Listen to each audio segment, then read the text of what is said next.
This is a video I've been wanting to make for some time, people. And it's about the popularity of anime. It's so popular in manga that it's just popular all over the world. Everyone's trying to copy its style. Everyone wants to be a part of it now. And to the point that even America, Hollywood, try to make live action movies out of it. People do references to it more than anything else. Manga sells more than comic books here because most people here in America don't know how to write comic books to save their lives. So because of that, everyone turns to manga. And because of that, people are looking at it saying, "Oh, I want a slice of that pie." You know, everyone is getting into it. It's now mainstream. And I remember growing up, and I was like, "This is a bad idea. This is a very, very bad idea." And I also remember people I know that used to make videos talking about this, saying, "Beware of fake anime fans. Anime isn't for everyone. It shouldn't be for everyone." And a lot of people agree with them about this, but yet a lot of people also boo them, demonize them for saying this. And they'll say the saying that I have learned throughout the years: there's always a warning sign of beware of your hobbies being in danger. Is when someone says, "This certain something is for everyone." You know, every time I hear that now, it's a warning sign. So be careful. You're going to have people with bad intentions to invade your hobby, and they'll change it for the worse. They'll devalue the thing you like. It happens every single time in nerd culture, especially nerd culture. In football, it's always been mainstream, the popular with sports and stuff. The guys have their fandom. They have all the sponsors and celebrities and everyone in on it. You know, that's that culture. But anime was something different. That everyone could get into it because they didn't understand it, or they have this very vague understanding of it. Some thought it was just for kids, some thought it was sexual, some thought it was too violent, but it was all these things because it was made for, some were made for children, some were made for teens, and some were even made for adults to enjoy. But it still doesn't mean it's made for everybody. It just means it's made for those select age groups that can get into this hobby, you know. And it's a pattern I've witnessed by doing my research on history of nerd culture. How nerds and geeks have always been the victim and the enemy of the mainstream media. And they've always been the ones that are always being the butt of the joke and being kicked into all the time. Always since the 70s or even 80s with Dungeons and Dragons. This is where it all started, with Dungeons and Dragons. The news would say how terrible Dungeons and Dragons was, how demonic it was, and because of that, it gave excuse, even more excuse for certain normies to harass and beat up bullies. So even in TV shows and movies, the nerds were always being made fun of, always being picked on, and the movies didn't even do a good job at explaining or telling how badly these nerds and geeks were bullied. It was to the point it was completely brutal harassment and self-harm, suicide, and even genocide. So many terrible things happened to these people. And the bullies thought they were justified in doing this to them because the news said that these were bad people if they liked these things. Every time something nerd like he became popular, the first thing that always happens is the mainstream media always try to paint it as a bad thing. Every single time. Dragon Ball Z, Pokemon, Yu-Gi-Oh, Digimon, um, and other things, Power Rangers.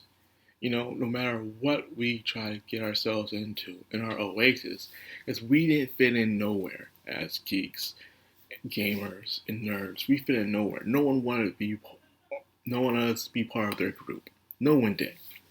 No one wanted us to be there.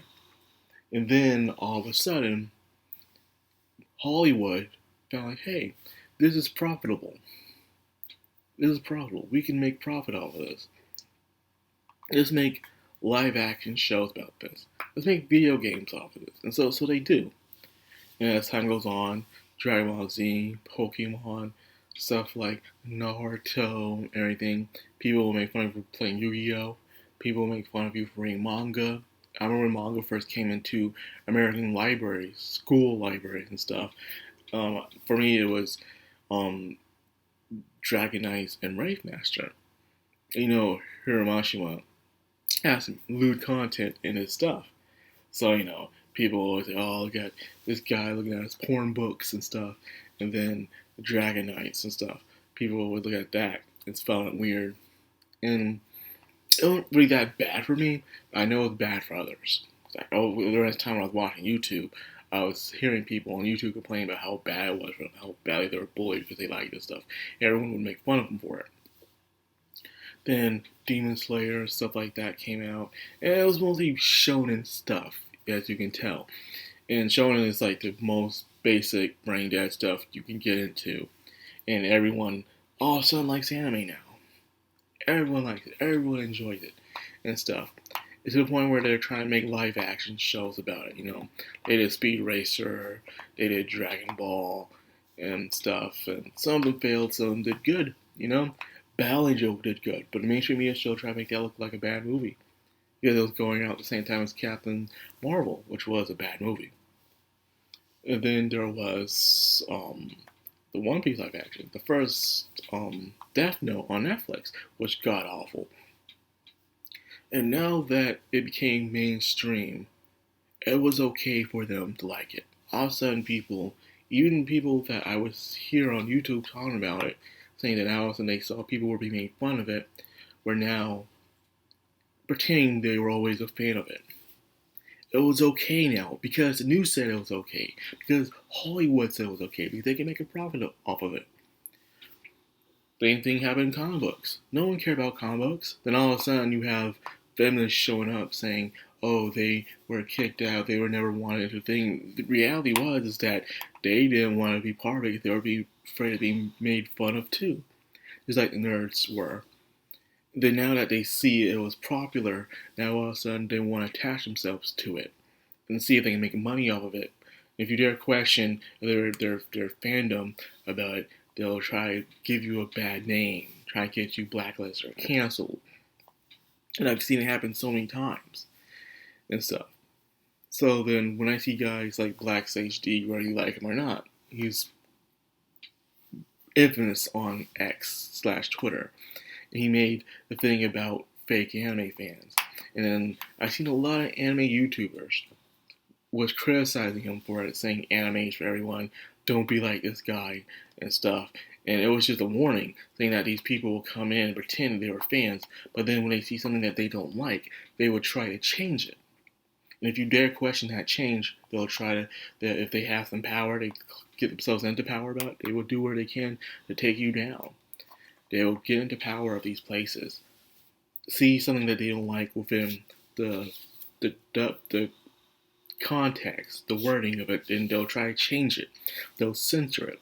Heck, they already tried to censor some light novels that came here. They're censoring manga that came here. They're even changing conversations up within some animes and video games from Japan. And we were not happy about that. And we were getting all of them out there since the days of 4Kids. Now, all of a sudden, it's okay now because they're in charge of it. So they can change it to the way that they want it to be, instead of the way that Japan was where it intended to be.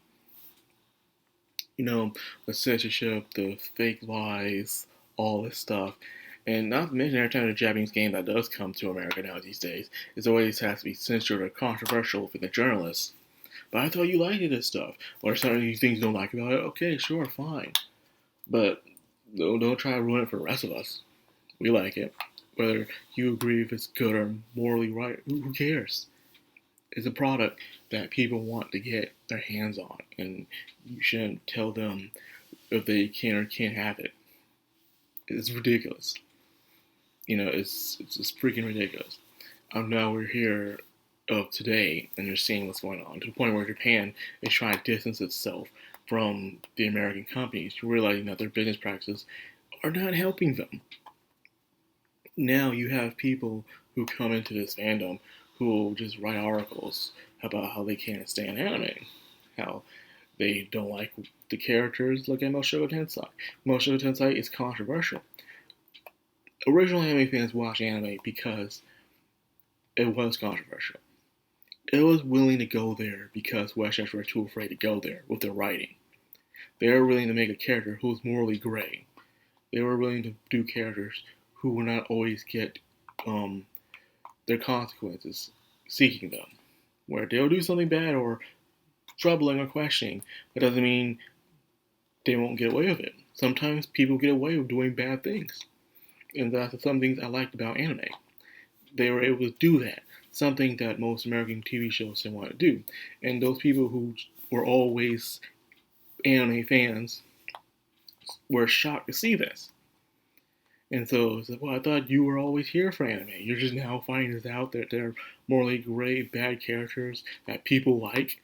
Like, you enjoy a character that will slaughter millions of people and have redemption, and nothing really bad happens to him, but you're okay with that. But a guy does something else, which is also bad, but not as bad as killing thousands of people, you're okay with that. You're okay with that. Okay. But then comes the LGBT stuff. There's always been LGBT stuff in anime for years, since the 80s. Especially gay characters. There's always been gay characters in anime. Heck, there are 3 or 4 shows out right now that have the main characters that are gay. They're gay, yes. There's 2 gay guys raising their children. There's one about girls doing music. Another one about girls doing rock. And I think there's another one that recently came out about vampire or something. That's 4 gay shows out this season. 4 gay shows. You see none of them talking about it, none of them caring about it. I wonder why. Then Witch of Mercury came out not long ago from Gundam, and everyone was talking about that. You know why? Because it was popular. Because it was popular. These people did not care about it because it was popular. No, I mean, they cared about it because it was popular. They did not care about any other shows that came out. Because there's usually almost every season now of anime, there's always a show that represents gay characters. And I know about them, other people know about them, but the people who pretend that they always complain like, there's never any gay representation in these shows, there are. There's always been. You just don't care about it because it's not popular enough. But then when you see a show that's popular with no gay characters in it, but you want them to be gay, you all of a sudden complain about it in an article saying these characters, why are Japan is so afraid to make gay characters. They're not. It's just that those characters were just not meant to be gay. They were never meant to be gay. But you want it to be gay so badly. To the point where you write an article about it. And it's ridiculous. You only wrote about Witch of Mercury because it was popular. That's why. If it wasn't popular, it wasn't being talked about much, and there was still be gay characters about it, you wouldn't say anything about it. You wouldn't even care. You wouldn't look the other way. Because all you care about is it being popular so you can make something off of it. That's it. You see all these people who thought they would bring in new Gundam fans, but it didn't because they're only here for the ships. And then when the show ended, they all just left. Bandai and Sunrise made no money off of those people because they were never here for the money. They were here for their own self-gratification. It happens every single time. And then we're here. Like, hey man, you changed this stuff. You like the way you changed it.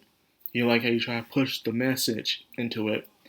And when we complain about it, you look down on us and cast us aside to pander to these people. But then when the people got what they wanted, they left and never came back. And then now you got no one to make money to. You turn and looked at us and we're like, we want nothing to do with you anymore. You kicked us to the side. You know, that happens mostly within American companies anyways. Well, they'll just change something that we don't like about it. And then to appeal to another audience. And then that audience they're trying to appeal to does not give them a dime. And then they want us to come back and help them out. Like, no. I say let these companies burn. Let them burn. Why? Because they deserve it. That's why anime should never became mainstream. because look what it's become. It's still popular, it's still good. People like it and stuff, but it brought in people with bad intentions. People who pretend to be fandoms of the hobby for a long time so they can get what they want out of it, so they can profit off of it, so they can become famous off of it. And then when someone tries to tell them about this, they try to blacklist them, cancel them. All the buzzwords I can try to think of right now. It's the reason why I think anime should never became mainstream. But maybe there was no helping it. Maybe we couldn't stop this, because anything that becomes profitable can become mainstream, whether you want it to or not. There's no really stopping. Because any question, when you think about it, how could you have stopped anime from becoming mainstream in the first place? And I believe is you couldn't. When you have a media that becomes good over time, it advances, and it works on its craft for years before it becomes completely amazing. And then you have another hobby that's dying out, and the craft is becoming crappier and crappier throughout the years. People are going to want to jump on to the next best thing. So at the end of the day, it was bound to happen. I know I said that anime should never become mainstream, but there was no helping it. Just like video games, just like comic books, just like D&D, there's nothing you can do about it. Sooner or later, people are going to jump onto that thing. They're waiting for the next trend to happen. But that's all they see it as a trend. And then when the trend gets boring, some will stay behind because they do like it, but others will go on to the next thing, pretending that they've always liked it. But they know nothing about it. While we, the nerds, have to come and pick up the pieces all the time to fix the hobby that have been broken thanks to the mainstream media. So anyways, this is just a video I've wanted to make for a while now. I don't know how many it will reach out to, but if it does, tell me what you think. Do you think anime should have been mainstream media? Do you think it's for the best that became part of the mainstream media? Or do you regret it? Let me know in the comments below. And like, comment, subscribe, and of course, hit that bell icon. This has been Madcrownxox on Anime, signing out.